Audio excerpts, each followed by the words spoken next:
let us all do we can to build a better future. With that being said, we're going to be moving on to our first segment of the day, and this has to deal with the fallout of, well, Mark Zuckerberg saying that the FBI said to suppress the Hunter Biden laptop story on the Joe Rogan podcast. That's right. So I talked about a little bit about this last night, and I would like to pull up this video here. It's of all people, Tucker Carlson, but let's face it, you know, how the rest of corporate media screwed up this story. I think it's only apropos that we actually have him kind of really address it. So let's play this video.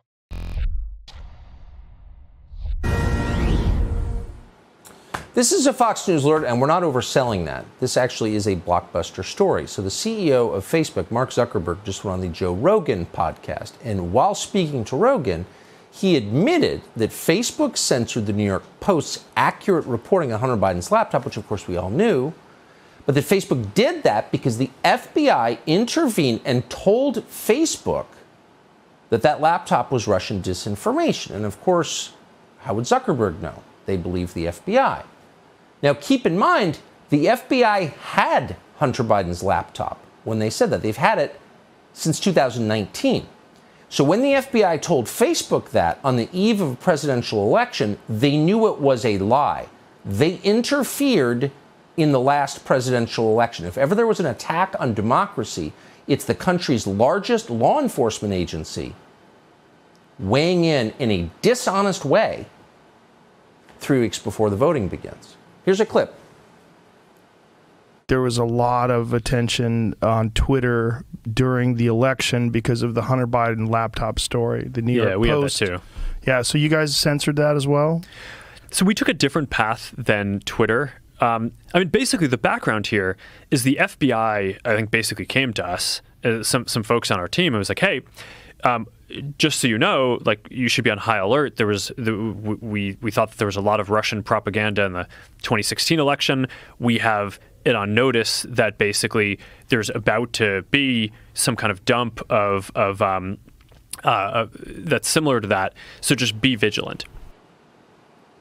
So the FBI censored the story. Just to recap, in case you didn't live in this country prior to 2 years ago, that's not allowed. You're not allowed to do that. That is election interference. That is an attack on democracy by our most powerful domestic government agency. It's unbelievable. It defies belief. We actually put in a request to Facebook to see the communications from the FBI. Let's stop it here. So there's a couple of things to unpack here. Number one, I think we all know that hard lens media definitely stands against censorship. And more importantly, this also shows the absolute power that big tech has when it's forced, or is it at maybe coerced in a way, to silence an important story. Now, the Hunter Biden laptop story for almost 2 years was deemed fake Russian news. It was completely false. It was non-existent. CNN was rolling with it, MSNBC, all of the media was rolling with it.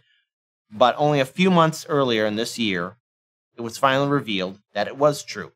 Now, Twitter prevented anyone from sharing that story, as did Facebook.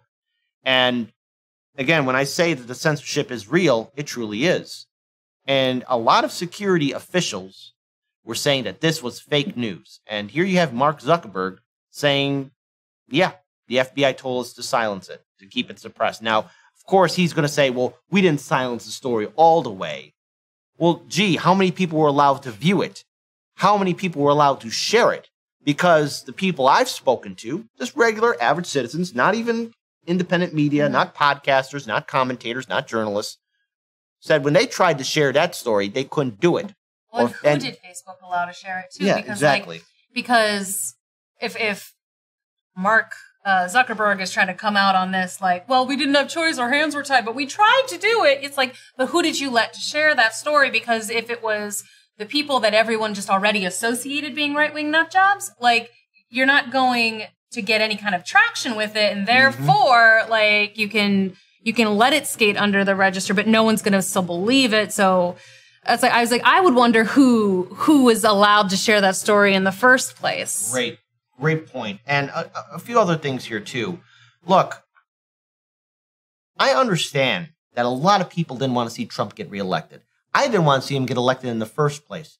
But the point is that this story, the Hunter Biden laptop story that was even brought up during the debates, it was a true story. What corporate media and the Democratic establishment and Vote Blue no matter who have done is you've given plenty of political ammunition for Trump to use. And Trump would be an idiot not to use it against anyone in the 2024 election cycle. That's if he chooses to run. And the thing is, it seems like the establishment and corporate media are willingly doing this. In fact, it doesn't seem like they are. They know what they're doing. This is all to get clicks and views and to get people to pay attention.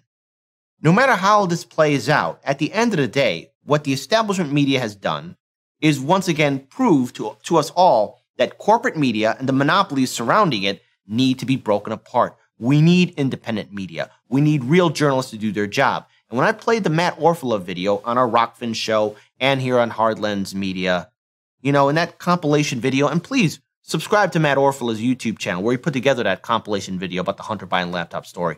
All those journalists, all those pundits, all those experts were saying the same thing. It was fake news, it was Russian disinformation, and that they already knew it. They didn't need to do their job. As a journalist, even if it's about something that really could turn the election in another way, you have to do your job and do due diligence. Look, the Hunter Biden laptop story was real. I'm going to say that again to the people who are easily triggered. It was a real story. And now there's going to be consequences and repercussions. And let this also shine a light to anyone that calls for more censorship. Because when you call for more censorship, you give rise to people like Trump who can use it to manipulate the system and create something far, far worse. We need real independent media. We need real journalists to do the job that corporate media won't do. Lauren, I want to give you the final word. I mean, I would also just, not only would I wonder who Facebook, quote unquote, allowed to share the story, I would also, it confuses me that the FBI also doesn't have anybody reining them in. If they're going to just wander off to like random social media platforms and be like, let's suppress this one. And it's like, well, who's telling the FBI what to do? Like, we need, like, oversight is important. And also integrity is important. And right now, I'm kind of reminded of a book, like a young adult book that I read once called Extras by Scott Westerfield. And it's like set in this futuristic world, but the most important thing, like everyone's got their cameras with them at all the times, their drones following them around. The views are the most important thing. Like, it doesn't matter what you're actually doing. It doesn't matter.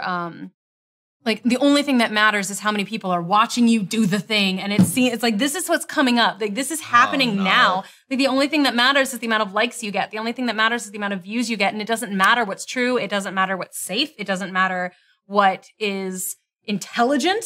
Like, the only thing that matters is that little number in the bottom of the screen. And so I worry that our law enforcement agencies are getting in on this. I can almost understand where some of it comes from. It's like, you don't want to necessarily cause a panic, but it's like, it's like, you don't want, if people aren't going to get mad at Trump's kids for messing around, and he still gets elected, it's like, you can kind of assume the same is going to happen for Biden. It's like, his kid was messing around and doing all sorts of terrible things, but so were Trump's kids. It's like, but he got elected anyway. So it's like, why do you feel the need to suppress this story? Like, clearly morality has kind of gone out the window already. So like, what's the point? Like, it's a power trip is what it is. Again, that's really hard to follow up on. But to all those watching who were saying that story was fake, I don't care how you feel. The story was real. And it's a journalist's job, it's the media's job to find out if a story is fake or real. And I understand that there's a lot of people who are easily triggered and upset about Trump. Look, I don't want to see the Jagoff get elected. I don't want to see him get reelected. I didn't want to see him get reelected in 2016. But the point is, in this career, in this profession, we just saw major media outlets, ABC, CBS, MSNBC, CNN, all of them, from the New York Times, Washington Post, dropped the ball. And people wonder why we don't trust our institutions anymore. Well, it just gives him more power, too. It does. Like, his whole thing, like, in the 2016 was Hillary in the emails, which was, like, never fully come to completion. But now he's got something real that he can use, and he will. Mm-hmm. Like, and if you don't think he won't, he will. He beats the dead horses all the time. What do you think he's going to do with a live one? Like, he'll use it. He will. And we can thank the establishment, corporate media, and the blue check marks and the vote blue no matter who crowd. Brilliant job, guys and gals. Fantastic, you bunch of morons. Long live Joe Rogan. So there you go.